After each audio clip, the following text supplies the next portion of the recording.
Been a little bit since I posted a update of my Astro van. For those of you who have seen the entire series, you saw me basically go from gutted to building the floors, the bed, painting, staining, all of it so far. And today I'm going to show you what it's like living in it. Alright, so as you may have seen in the previous videos, created this here cabinet. And now, before I didn't have any kind of power. Now I have a Jackery Explorer 1000 and a Jackery 1500. This one's being recharged by two Grape solar panels on top, 100 watts each. That's a new addition. And added some baskets here to hold just all my miscellaneous toiletries and whatever I can fit in there. Down in here, camera gear, more camera gear, basically camera gear. I don't know if I've told you guys, but I do work with tiny home tours on YouTube, and I work with Recoil TV, and I work with Modern Day Sniper. All filming gigs, so this is kind of my mobile production studio, if you will. So down here I just got these bins. Before I had just miscellaneous bins, and it looked like crap, and really wasn't holding all the things very well. But now, much more organized, and it feels so much better. And down in here, like I said before, I got the Jackery 1500 in here. And this acts kind of like my dry pantry right now, where I got some sweet potato pasta, avocados, oranges, a sweet potato itself, some vitamins and whatever. And then this is the Jackery little pouch, I guess. It holds the recharge kit and a bunch of other cool stuff. We got this right here. This holds all my clothes. I finally put magnets on this thing, because whenever I would break, it would fly open, and it was really annoying. Yeah. In here, real simple. This bin is kind of for winter gear. This bin's for pants. This is for shorts, underwear, socks. This is for just t-shirts and wherever else I can fit in here. Super simple. Right here, got my little coffee Yeti mug here from my buddy Scott's wedding. Shout out to Scott. Toilet stuff, which there's no toilet. I just go outside. A little brush for cleaning the inside. Some bear mace, because you never know.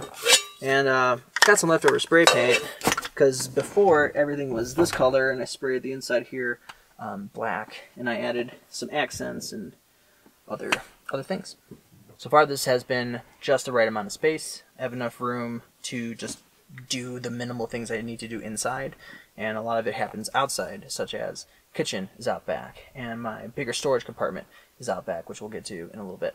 And last but not least, I have this here Blizzard box chest refrigerator, and the Jackery 1500 powers this one. It has way more wattage, and Jackery also has been very nice enough to send me 4 100-watt solar panels, so I can keep this thing topped off, on top of this other one up here that gets topped off by the solar above. Alright, here's my dope bed. It's a 6-inch memory foam I got at Target. Recently added some curtains in here just to have a little bit of privacy, and still working on what kind of straps we're going on here. Got some magnets so they can stay up a little bit better. These are also pretty new. I still have to finish out this middle section. I'm not sure what I want to do yet. If you have an idea, let me know. Kitchen time.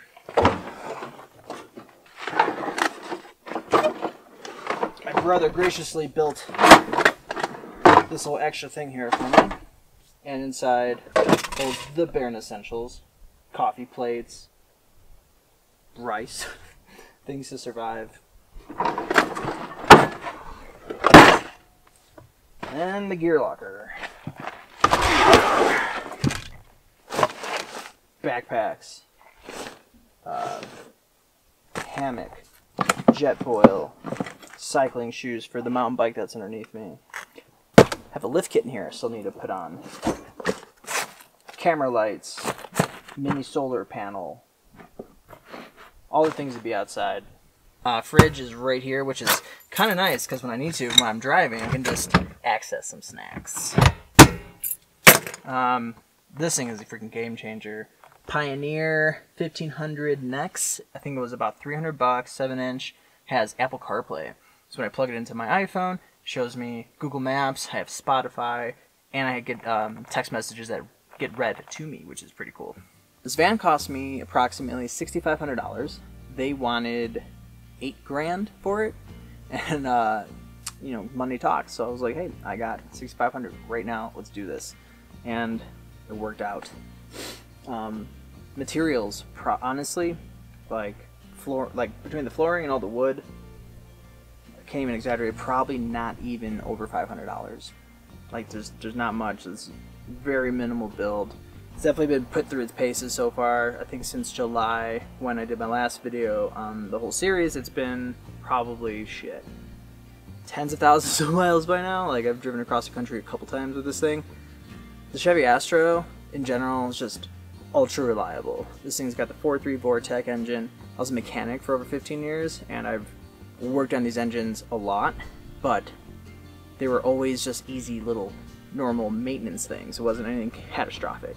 And I've seen these engines hit like 300, 400,000 miles, and right now I only have about 140, so this thing's gonna be going for a little bit.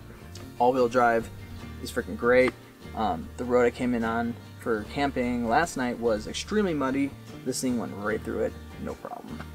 So yeah, if you're thinking about getting an Astro van, I highly recommend it, especially if you're you know, traveling alone. If you're traveling with someone else, it will be too tight for two people.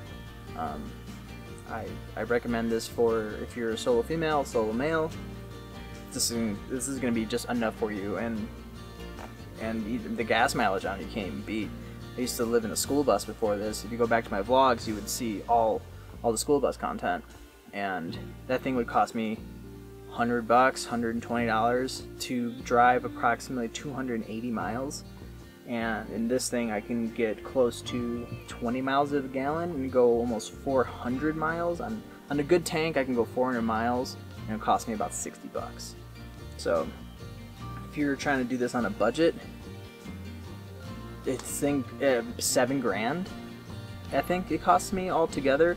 I mean, granted, you have to go through registration and all those other things, so let's just call it 8. I'm at about 8 G's for this whole thing, and it's so worth it. You know, you gotta think about, what are you doing outside? Like, why do you want to do this? For me, it's about getting to the next destination as efficiently as I can. This thing allows me to get into the back of any national forest. I can go over big rocks and bumps, and this thing can just handle it, because I mean, this thing's built on a truck frame, which is pretty incredible. So you're basically driving this giant tank, but in a small little body, which is really nice. Yeah, I'll make another video once I figure out the ceiling situation and it gets a little closer to finished. Even this part right here, I still have to do something with it, which getting super close to it. And once I'm settled down a little bit and somewhere where I can get some tools, then I can start finishing it up a bit more. But I've been doing this for 2.5 years now, and I'm here to tell you, nothing's ever done. You're always going to be doing something new. Something is going to get reorganized. You'll find a more efficient way to put something away, a more efficient way to store something. So it's a never-ending game. Just enjoy the process, have fun with it, and just, you know, follow your heart.